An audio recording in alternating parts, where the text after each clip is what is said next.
अस्सलाम वालेकुम dear audience, क्या हाल है। पिछले लेक्चर में हमने 20th सेंचुरी के पोइट्री को देखा था, जिसमें टॉमस हार्डी को देखा था एज ए पोइट और वॉर पोइट्री को भी देखा था। आज के इस टॉक में हम 20th सेंचुरी के फिक्शन को देखेंगे। पहले तो इसका थोड़ा सा हम ओवरव्यू देख लेते हैं, क्योंकि it was a very turning age. Victorian से ही इरा से ही मतलब ना प्रोज की डेवलपमेंट बहुत हुई। नॉवल फिक्शन की जो that is the age of fiction, जिसे हम प्रोज कहते हैं, नॉवल राइटिंग ना। यानी विक्टोरियन में सबसे ज़्यादा नावल लिखा गया, और उसके बाद जो 1900 से ऑनवर्ड की जो 20th सेंचुरी है, इसमें भी जो रिसेंट डेवलपमेंट्स थी, साइंटिफिक डेवलपमेंट थी, और वार के हवाले से वर्ल्ड वार 1 थी, वर्ल्ड वार 2 थी, और उसके रिस्पॉन्स में जो ह्यूमंस के अनएम्प्लॉयमेंट थी, इंडस्ट्रियल रेवोल्यूशन जो है वो फ्रेंच इसमें ही विक्टोरियन में आई।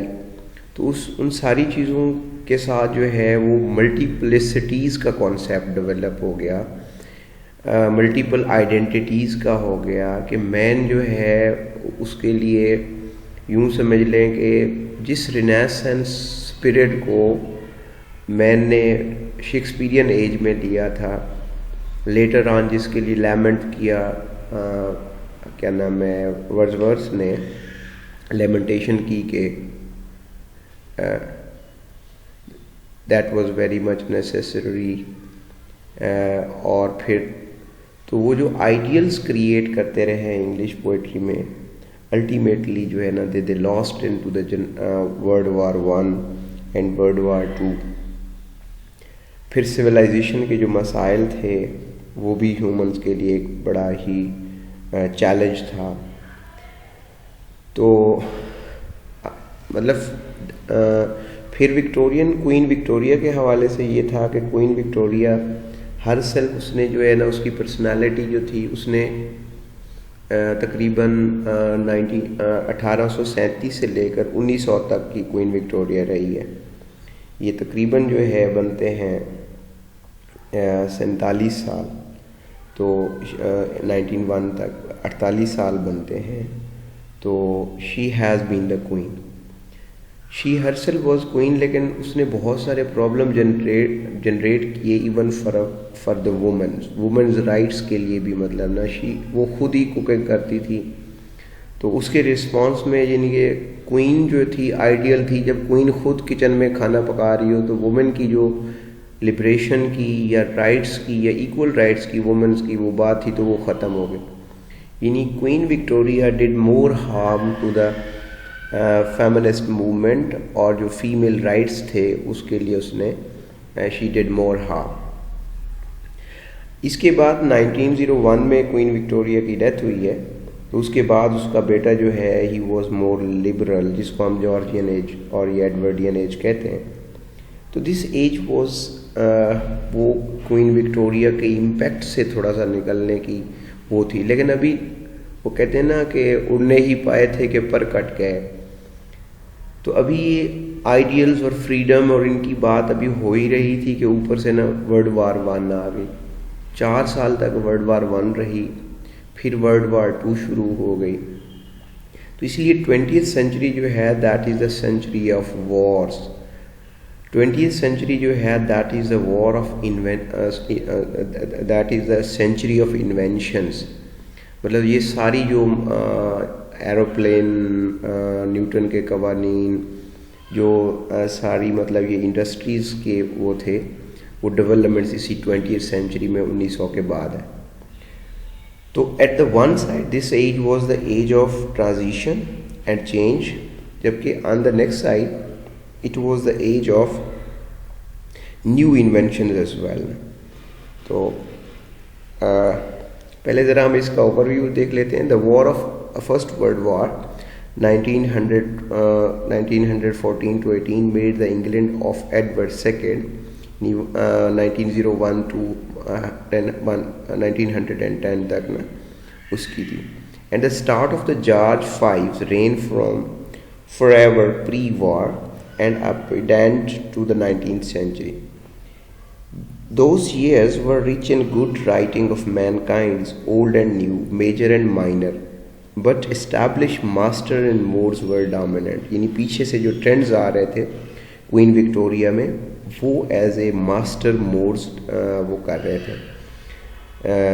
लेकिन हर छोटे बड़े पुराने नए मेजर माइनर के ऊपर, थीम के ऊपर लिखा गया। पोइट्री जो है उसके ऊपर हार्डी जो है वो डोमिनेंट था। ड्रामे पे शाह से मुराद GB Shaw. And in 1910 Swinburne died and Yeats, W.B. Yeats collected poems appeared. The fiction of the James and the Conrad की हमने किसी एक और लेक्चर में बात की है, and of the Kipling were more ambitious and far-reaching than that of the younger writers such as Arnold Bennett। यानी ये चंद अहम नाम थे जो कि किपलिंग, रियलिज्म जो है इसमें बहुत ज़्यादा इस एज की डोमिनेंट करेक्टरिस्टिक्स रही है। फोर्ड मैडॉक्स फोर्ड था। Career is the representative of the changes to come. Yet by 1918 the impression made by the modernist writing before 1914 had faded, and writers later famous as the modernists or as war poets were little known। यानी ये जो 20th century का जो वो है, war poets की बजाय, sorry war poets तो थे, लेकिन फिक्शन में जो है लेटर ऑन हम मॉडर्निज्म जो है 1920 से ही 1930 में ही इस एज को मॉडर्निज्म का एज कहते हैं, द एज ऑफ मॉडर्निटी। फिर यानी वैसे एक जनरल टेंडेंसी में जो है ना वो 1940 से 1960 तक के इरा को मॉडर्न इरा कहते हैं। 1960 से लेकर ऑनवर्ड का जो इरा है उसको, उसके दो नाम हैं, एक पोस्ट मॉडर्निज्म भी उसके लिए इस्तेमाल होता है और पोस्ट कॉलोनियल टर्म भी उसी के लिए इस्तेमाल होती है। यानी now we are living in the age of post modernism. यानी आज हम जिस 2021 में बैठे हैं, 20 में बैठे हैं, तो we are living in the age of post modernism and the age of post colonialism. यानी जब कॉलोनी ख़त्म हो गई ना, तो पोस्ट कॉलोनियलिज्म पीरियड जो है वो 1960s से बाद का है। This was the new century. Queen Victoria's death in 1901 renewed the novelty of the century। Her elderly cigar smoking son जिन्हें एडवर्ड जो 7 था, diffused a far more relaxed atmosphere। In clubs, men left the bottom buttons of their waistcoats, यानी नीचे वाला button खोल के चलते, undone, and as the king did, there was the talk of the votes for women। ये देखें जिसकी मैंने बात की कि वुमेन के वोट्स की बात हो रही थी। In 1910, the accession of the George V again promised fresh beginnings, the new beginnings, and the new Georgian era would differ from the Edwardian। वो थोड़ा और रिलैक्स था, जो पहला एडवर्ड का था, दूसरा जॉर्ज का था, but all is dwarfed in the retrospect by how the Great War altered everything। इससे पहले यानी जंग अजीम ने सब कुछ चेंज करके रख दिया था। But all is dwarfed, the old world of the social rank of unequal prosperity and of the horses and the railway had a liberal hope। The way of life of the Britain, Europe and American and of the empire would gradually improve materially, politically, morally। The world would grow more civilized as it did not have been। क्योंकि देखें हम इसके ऊपर मतलब आप कह सकते हैं कि it was going towards more civilization। यानी जब जंग जो है वो कभी भी जंग का छिड़ जाना या जंग का 4 साल तक रहना वो किसी भी हवाले से हमारी सिविलाइज्ड मैनिफेस्टेशन का इजहार नहीं करता। इट मीन्स कि पहली जंग अजीम में इंसानियत जो है वो अपनी मोस्ट अनसिविलाइज्ड फॉर्म पर स्टैंडिंग थी उसकी ना। The words put to the Sir Edward's pomp and the circumstance march, land of the hope and glory, had a chorus still lusty sung each year at the last night of the promenade concerts in the Albert Hall। Wider still and wider may your bounds be set, God that made the mighty make the mightier yet। इस तरह के ये वो थे यानी कि खुदा आपको और मज़ीद बनाए, खुदा आपको और बड़ी ताकत दे। तो they were the common slangs and the talks in the 19th century. How strange this must be sounded in 1919 and again in 1947 when India came independent and the empire became the Commonwealth. We can read about the pre-war English word in the novel of John Galsworthy, Arnold Bennett, H.G. Wells, E.M. Forster in the light fiction such as G.K. Chesterton and The Innocence of the Father Brown and E.C. Bentley's trends last case, ये novels हैं Bentley के। तो इनमें जो सबसे H.G. Wales हैं, इसने और गॉल्सवर्दी जो था, इन्होंने ज़्यादा साइंस फिक्शन को देखा।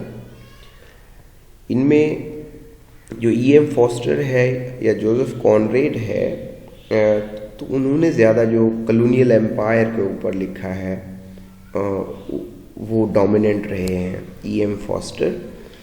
और वैसे टॉमस हार्डी के भी बड़े मैच्योर से नावल जो है वो इसी 1900 के एज के बाद में लिखे गए, लेकिन they were not dealing with the theme of empire. तो एडवर्डियन जो रियलिस्ट थे, ये एक करेक्टरिस्टिक है। अगर आपसे कोई पूछा जाए कि जो 20th सेंचुरी फिक्शन है उसकी सबसे इम्पॉर्टेंट आप कोई करेक्टरिस्टिक बताएं तो वो है रियलिज्म। तो अब रियलिस्ट फिक्शन जिनके जो लिख रहे थे उनमें एक रुडयार्ड किपलिंग का है, E.M. फॉस्टर का है, फोर्ड का है। तो अब हम एक से एक साथ करके इनको ज़रा देखते हैं कि रुडयार्ड किपलिंग जो है बहुत मशहूर उसका नावल है Kim. Is a wide world is seen through the eyes of a street wise unprejudiced child, कि एक बच्चा जैसे जो है वो ज़िंदगी को, दुनिया को कैसे देखता है। ये किम उसका करेक्टर है और नावल का नाम भी किम ही है, अनप्रेजुडिस्ड चाइल्ड। सिमिलरली लेटर ऑन हम पोस्ट कॉलोनियल में बात करेंगे, जो अमेरिकन ब्रैट है, बेप्सी सितवा का नावल है, तो उसमें भी लैनी जो थी वो 9 साल की एक बच्ची होती है जो कि पार्टीशन को देख रही होती है, उसके सामने तकसीम हिंद होती है, तो वो किस तरह उसको देखती है। अनप्रेजुडिस्ड चाइल्ड यानी किम जो है, he is very young child और वो दुनिया की गलियों को किस तरह देखता है। He sat in the defiance of the municipal orders astride in the gun Zema on her brick platform opposite the old Ajaib Ghar जो ना, the Wonders House, as the natives call the Lahore Museum. The readers of the empire's favorite authors were delighted by his novel of the adventure, यानी वो उसके जो hero के adventures हैं वो किस तरह पुरानी दिल्ली, पुराने लाहौर के में ज़िंदगी किस तरह की थी, with its glimpses of India's human and religious variety. Kipling, like his Irish Indian orphan Kim, ये ज़रा देखें ना, किपलिंग का जो किरदार किम होता है वो आयरलैंड से होता है, आयरिश इंडियन, लेकिन ऑर्फन होता है। अब देखें उसकी जो एडॉप्टेशन है वो ये ऑर्फन का पैरेलल में उसने वैसे दो क्रिएट किए कि वो 2 सतहों पर यतीम था। हम वैसे कहते हैं कि इंग्लैंड वालों ने आकर यहाँ के ऊपर, इंडिया वालों के ऊपर ना वो किया। बच्चे जो जब उसको एक्सेप्टेंस ही नहीं थी, प्रॉब्लम बोथ वेज थे। यानी अंग्रेज़ों ने आकर कॉलोनियल एम्पायर में हमारे राइट्स को तहस नहस कर दिए, हमारे राइट्स उलट पुलट कर दिए, हमें किसी और डगर पे चला दिया। लेकिन ये है कि दे वर ऑल्सो फेसिंग होमलेसनेस, के जहाँ वहाँ पे वो हुकूमत भी कर रहे थे और लोग उनकी रिस्पेक्ट नहीं करते थे। तो ये फिनोमेना भी जो है वो रुडयार्ड किपलिंग ने देखा है। Kim would say thanks to be Allah who gave me 2 in separate sides of my head. Many heads can be inhabited by the readers of his 5 adult short stories collection and many different words experience as in the, ये जो हम उसकी कहते हैं, उसने कहता है कि थैंक्स कि खुदा ने मुझे सर के 2 हिस्से दिए, मतलब he can thinks both ways ना, on the side of the Indians and on the side of the English people। तो इसे balanced approach जो है वो कहते हैं। And many heads can be inhabited by the readers of his 5 adult stories collection and many different words experience is, for example, the Regulus, Aunt Ellen, Day Springs, Mishandled, the church that was at the Anticote, and the Janities, Many of the stories are the dramatic monologues voicing unfamiliar यानी prejudices जो जानी पहचानी नहीं है without authorial censorship ना, कि किसी की ज़ात के ऊपर नहीं लगता कि उसका। तो जो किपलिंग का एजेंडा है उसके ऊपर वो इम्पीरियलिस्ट का है कि यानी जो वो इम्पीरियलिज्म जनरेट करते हैं। इम्पीरियलिस्ट से मुराद कतन ये नहीं है कि जनरेट से मुराद यानी कि अगर वो there are some writers who talks against the atrocities of imperialism and the proponents of imperialism as well. तो उनमें एक किपलिंग है और दूसरा E.M. फॉस्टर है। The label imperialist means that Kipling is still neglected, though his uncanny skills make him a writer impossible to belittle. T.S. Eliot ने उसके बारे में कमेंट किया कि यानी एज ए राइटर जो है उसने बोथ वेज यूज़ किए हैं। उसने इंडियंस की सफरिंग को भी रिप्रेजेंट किया है और उसने इंग्लिश की सफरिंग्स को भी रिप्रेजेंट किया है, लेकिन T.S. Eliot कहते हैं कि उस अभी भी उसके ऊपर चार्ज है वो इम्पीरियलिस्ट का है। He is as clear as but less simple than H. Rider, हेडगर, हेनरी न्यूबोर्ट, ये डिफरेंट आथर्स हैं। And John's Mansfield, Puck of the Pook's Hill is in original, combining the fairy Puck with lives, ये character का नाम, lives of those who work with Sussex valley under each invader over 2 millennia. There was a new southern pastoralism. Sections was at the home to Kipling and Balak, Kent to James Conrad and Ford and H.G. Wells ना। तो जो southern pastoralism था ये इन सब की writings में common पाया जाता है। अब हम जॉन गोल्सवर्दी को देखते हैं, उसके मेजरली डोमेस्टिक नावल हैं, was dominated by the John Goldsworthy, Arnold Bennett and H.G. Wells. John Goldsworthy जो था he was born in 1867 and 1933 में उसकी डेथ हुई है। The son of the solicitor, like Houseman and the Bennett, is known for a series of the novels, beginning with A Man of Property 1906, about the किस्त wise जिसे कहते हैं ना series novels की लिखता था, about the stock brokings Forrest family, tracing their fortunes, financial, material and artistic. Though changing times, this detached chronicle became less satirical. Over 23 years, his plays The Silver Box, The Strife and the Justice address social issues in a moral spirit. Majorly उसकी जो है वो to correct जो है लोगों के moralities को correct करने का फोकस है। His conventional decency can be judged from his impression of the Conrad, यानी कॉनरेड की और इसकी आपस में जो वे टू लाइफ है और चीज़ों को करेक्ट करने की टेंडेंसी है वो तकरीबन सेम है। आर्नल्ड बेनेट जो है he was the very much inspired from the Dickens. Arnold Bennett was the best businessman of the latter since Dickens. He wrote journalism reviewed fiction for the Evening Standard, turning out entertainments like the Grand Babylon Hotel, and the composed sensitive novels of provincial life in the French realist details. अच्छा, यहाँ पे 20th century में एक ये वाला ये provincial novel as a genre भी आया, जैसे साइंस फिक्शन होता है, जैसे हिस्टोरिकल नावल्स होते हैं, तो उसी तरह प्रोविंशियल नावल यानी जो सूबाई लेवल पर छोटे छोटे डिफरेंट की एरियाज़ के उसको ना, तो ये प्रोविंशियल नावल बाकायदा एक जॉनर के तौर पर, एक कैटेगरी के तौर पर भी अरोज हुआ इसमें ना। Notably the old wives tales he brought a steam yet which to the Henry James W.B. Yeats, Ezra Pound and the Virginia Woolf was the mark of the beast. Kipling and the Wells drove large new motor cars in the Kent Graham and the Wind in the Willows. The Poo-Poo ये जो motor car की जो वो है by Mr. Todd embodies the unwelcome in modern life. तो ये modern characters उन्होंने select किए जर्नलिज्म के, मतलब it seems the story plus journalism plus a story. जैसे क्राइम फिक्शन होता है ना, तो उसमें जुर्म भी हो रहा होता है और साथ फिक्शन भी चल रहा होता है। H.G. वेल्स जो था, he is the very prolific writer, इन्हें उसकी बहुत ज़्यादा कंट्रीब्यूशन है और ये अक्सर पूछा भी जाता है इंटरव्यू वगैरह में। हर्बर्ट जॉर्ज वेल्स इसका नाम था, तो शॉर्ट नेम इसका H.G. वेल्स है। H.G. वेल्स का मतलब ये देखें, H से मुराद हर्बर्ट, G से मुराद जॉर्ज और वेल्स ना, तो शॉर्ट नेम इसका H.G. वेल्स। 1866 में पैदा हुआ और 1946 में इसकी डेथ है। The son of a small tradesman and the professional cricketer, won a scholarship to study science in the South Kingston and soon burst into print. He wrote pioneering, उसने लिखना शुरू कर दिया। बर्स्ट इनटू द प्रिंट का मतलब है novel लिखना शुरू कर दिया। He wrote pioneering science fiction, ये टाइम मशीन उसका बड़ा वो मशहूर नावल है। And the others a feminist novel जैसे Ann Veronica, a spoon on the advertising.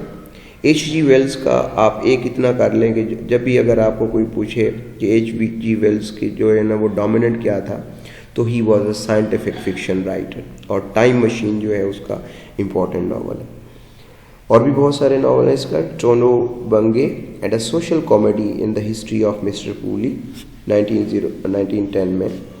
About being a draper, the unhappy Puli trying to burn himself to death becomes frightened of the flames and runs out of the house and out of his marriage and his shop, a happiness, a riverside pub.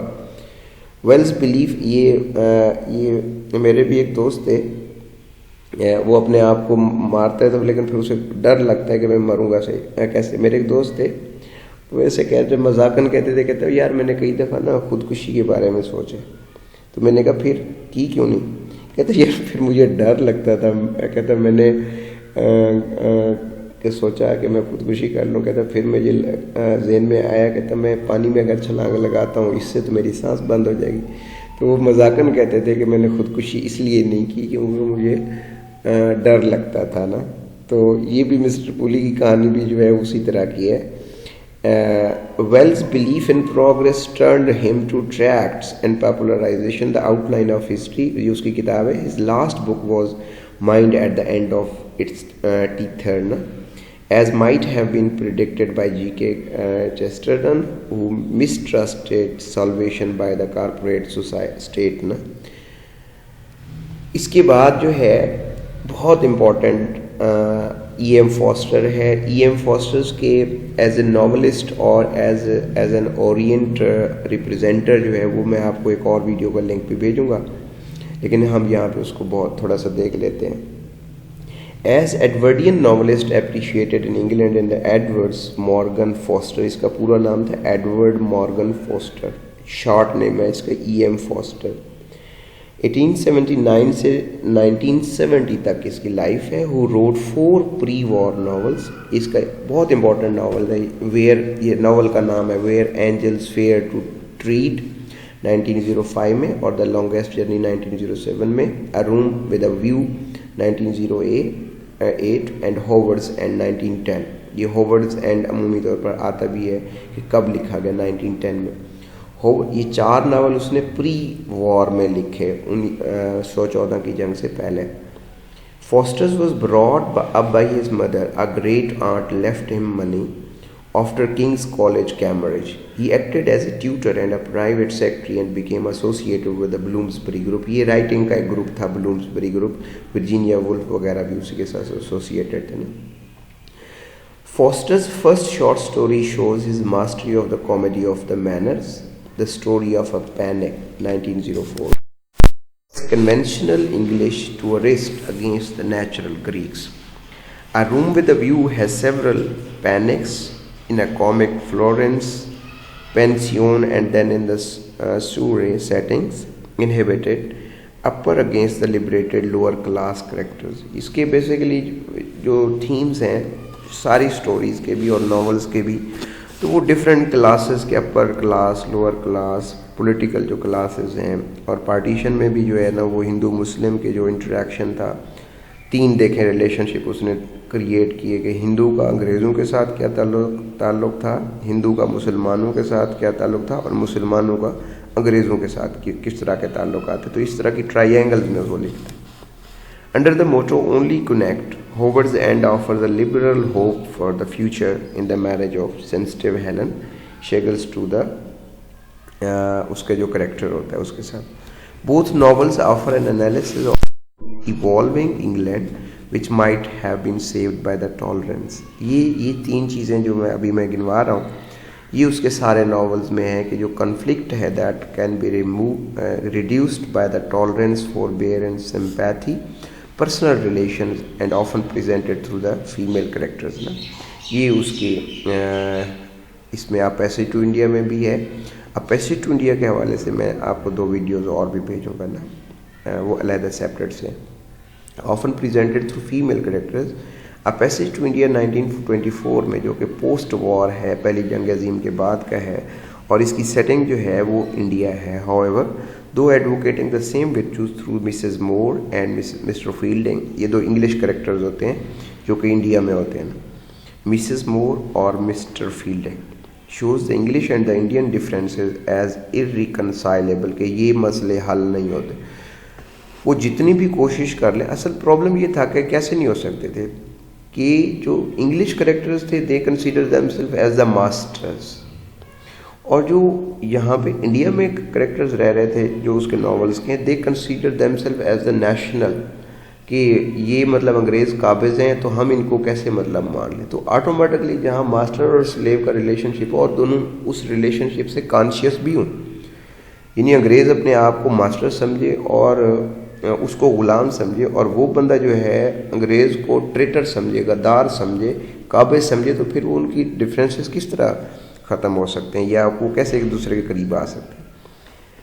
Thanks largely to the English prejudice, Adela Quested hoping to see the real India is taken, वो वैसे कहती है कि मैं real India देखना चाहती हूँ। मैं ये लेक्चर भेजूँगा, दूसरी वीडियोस आपको समझ भी आ जाएगा।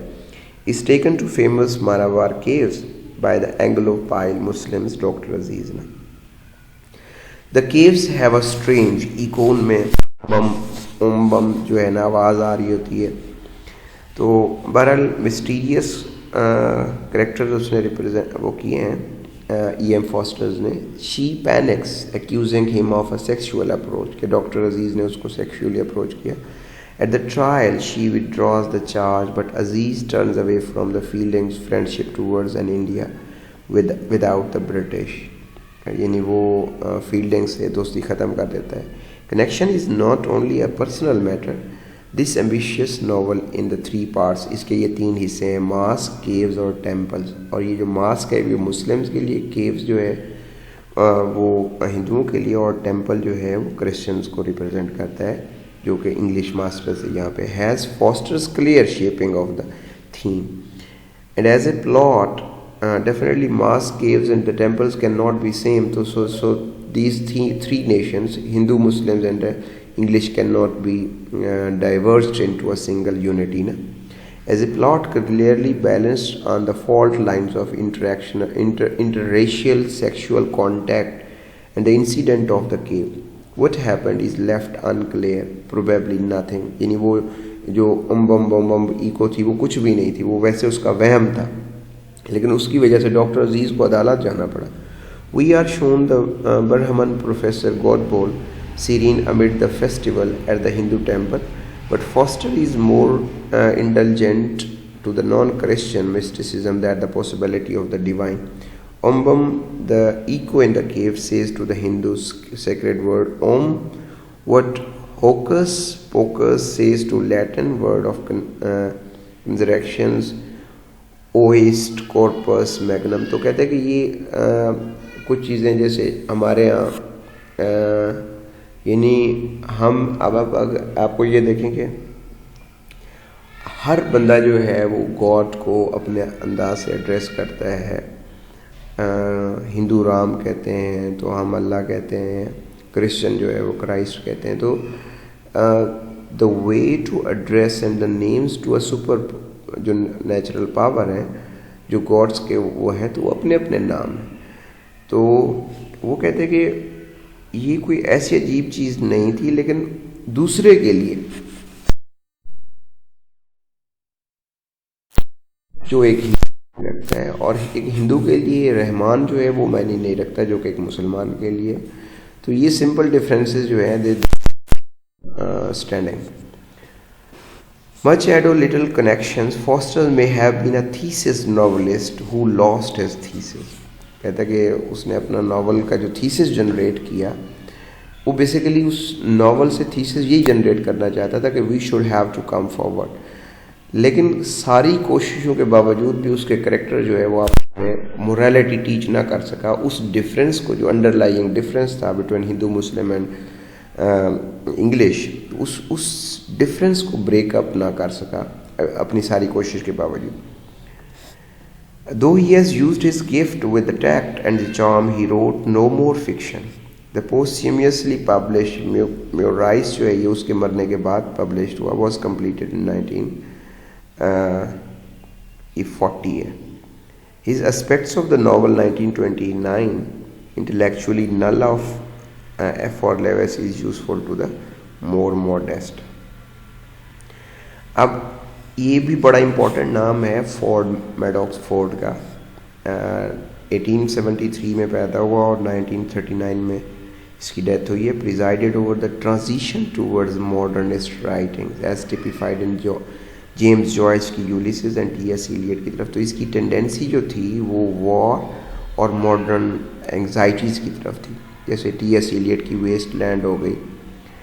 तो he belongs to more to the pre-Raphaelite movements. Ford was the grandson to the pre-Raphaelite painter Ford. Maddox Brown का ना ये पोता था जिसने pre-Raphaelite movement 90s में ना pre-Raphaelite movement की बुनियाद रखी. The nephew to W.M. Rossetti, the brother of D.G. and Christina. His father was Mr. Francis Euffer, music critic of the Times and author of the Troubadours. Ford changed his name from Hereford after the war. यानी उसका पुराना नाम जो था वो ह्योफर था, तो later on उसने अपना नाम फोर्ड रख लिया. In 1906 and 8 he wrote The Fifth Queen, a picaresque Tudorology and about Henry VII, Catherine Howard. Conrad called it the swan song of historical romances. यानी तारीखी जो रोमांस थे उसका एक उसने सॉन्ग के तौर पर उसने नाम दिया इसको, द क्वीन, फिफ्थ क्वीन के नाम वर्क को नाम. 1908 Ford founded the English Review, editing it for the 15 months and making the literary history. Number 1 included contribution from Hardy, James, the Jolly Corners, Conrad Wells, W.H. Hudson, R.B.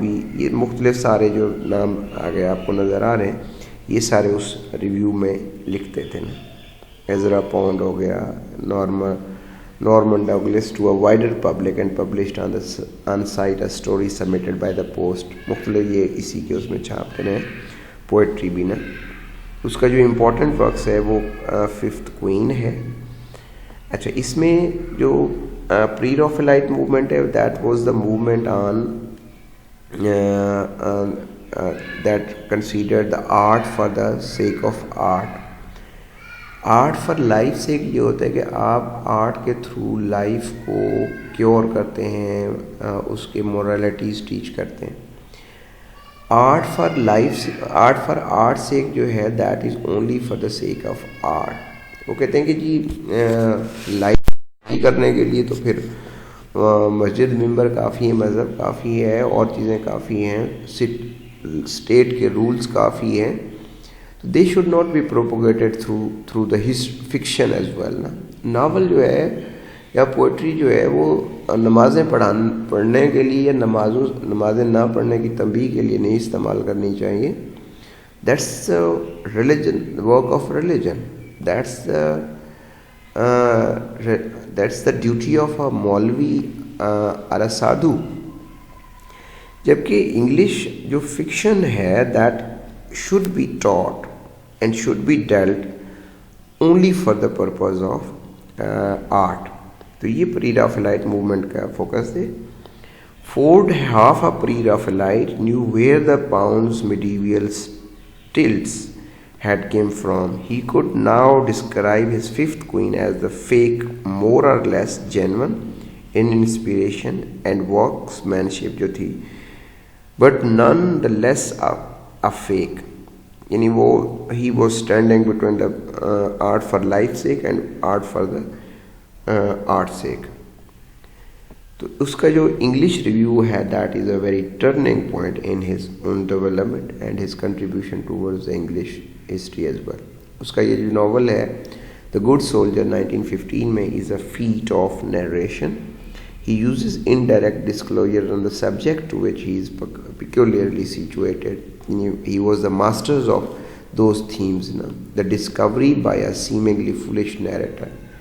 यानी कोई बंदा जो आपने देखा होगा ना, बेवकूफ़ जो है वो सच उगलता है जिस तरह, तो इस तरह के फुलिश नरेटर्स के थ्रू उसने कहानी को रिवील किया है। That his wife Florence, an invalid with a bad heart, has betrayed him with his friend Edwardian, जो सोल्जर्स का टाइटल था। तो जो वॉर की एट्रोसिटीज़ और उसके हवाले से जो सेक्सुअल करप्टेसीज थी उसको भी उसने डील किया है इसमें ना। उसका और इम्पोर्टेंट, बहुत इम्पोर्टेंट जो था नावल जो है वो रिटर्न टू यस्टरडे है 1931 में, and it was the Nightingale his travel book province with his wonderful the March of the literature 1938 में है। In all the litre books the reader can here the force voice speaking, यानी उसे ऐसे लगता है कि जैसे वो खुद बोल रहा हो।